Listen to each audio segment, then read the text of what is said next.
and welcome to Night Treks. The night is dark at the time this is being broadcast and streamed, so it's time for a tale. This is our strange journey into one story that is dark, strange, and possibly true. That'll be up for you to decide. Now, tonight's tale, I've called it The Village of the Damned. Only the ruined church, a few cottages, and a series of humps and bumps in the fields remain of Warrem-Percy, near Malton in North Yorkshire, England. Once a prosperous village with 2 manor houses and dozens of more humble homes, it was extensively excavated in the 20th century and is one of the best documented of thousands of villages which were eventually abandoned due to plague, depopulation, or changing agricultural practice.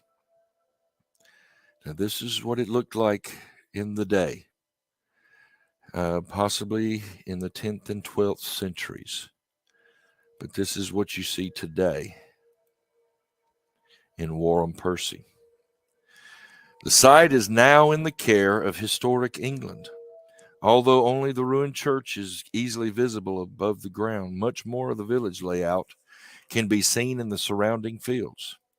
They have installed information panels and even provided an audio tour.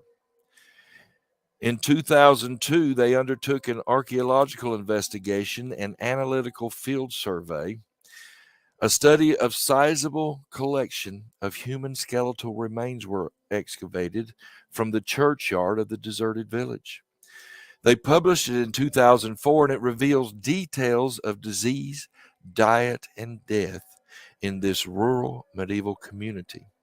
In other words, normal everyday life. However, in 3 pits outside the village, the archaeologists studied 137 pieces of broken human bones. Their conclusion, that they published in the Journal of Archaeological Science, is that the most plausible explanation for the burn marks and cuts found on the skulls and upper body bones was deliberate mutilation after death. After death? The scientists believe the intention was to keep the dead from walking and spreading disease or attacking the living. What? To keep the dead from walking around?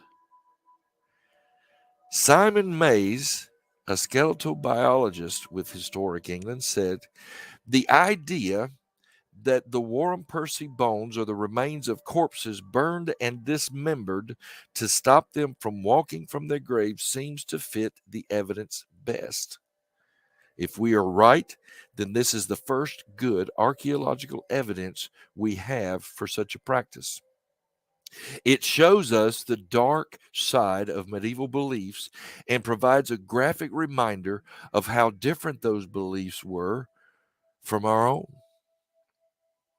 Now, medieval sources offer various remedies for dealing with the restless dead, who are believed to be individuals who were evil or cursed in life, but they still bore a grudge against the living, even in death. Some of those solutions included digging up and decapitating or burning the skeletons. The condition of the Warrem-Percy bones suggests that these bodies were decapitated quite soon after death, when the bones were still soft and they were burned. Now, the bones were from at least 10 individuals aged between 2 and 50, including 7 adults, 2 of them women, and 3 very young children. They were found when they were investigating the foundations of the house, but had not been studied in detail until recently. They were buried in 3 overlapping pits between the houses, some distance from the church and the graveyard. Now, the scientists rejected cannibalism. In times of famine, people would resort to that.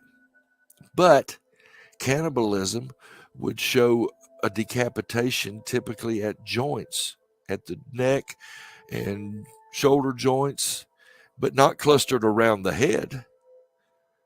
They also wondered if the bones represented outsiders, people who had come into the village that the locals didn't like. But when they studied the isotopes of the teeth, they could determine where those teeth spent their adolescent years, their childhood years growing up, and they determined that all of them were local. Now, in the late 12th century, a Yorkshire monk named William Newburgh described the grisly activities of the living dead, a corpse which had risen up to murder the living, and what had happened when the locals got a hold of it. Recounting the exhumation of the troublesome remains, Newburgh said, "The young men inflicted a wound upon the senseless carcass, out of which incontinently flowed such a stream of blood that it might have been taken for a leech filled with the blood of many persons. Then they speedily constructed a funeral pyre and dragged out the accursed heart, this being torn piecemeal, and the body now consigned to the flames." Such documentary accounts of the medieval taste for vengeful, reanimated corpses, known as revenants, were legend, but now it seems that the first archaeological evidence has been found of the belief in Britain and the manner in which these early zombies were dispatched. Now, the revenant was a frequent figure in medieval folklore across Europe. The belief that a restless corpse would rise anew from the grave and roam the locality, spreading disease and viciously assaulting those unfortunate enough to cross their path, led to a complex method of defense.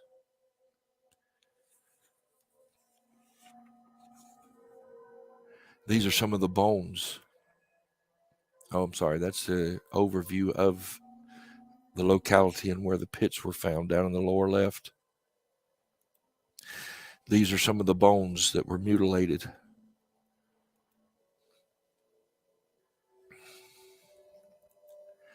And their evidence suggests that they were mutilated after death and burned. Painstaking analysis of those cut marks on the Warrem-Percy bones shows that it is most likely the corpses were subjected to such a ritual. So, were there zombies in medieval times? Revenants rising from the dead to torment their neighbors? Did the villagers truly exhume their loved ones to mutilate them after death, just so they wouldn't return? What do you think? Well, the tale is told. We'll see you on the next Night Treks.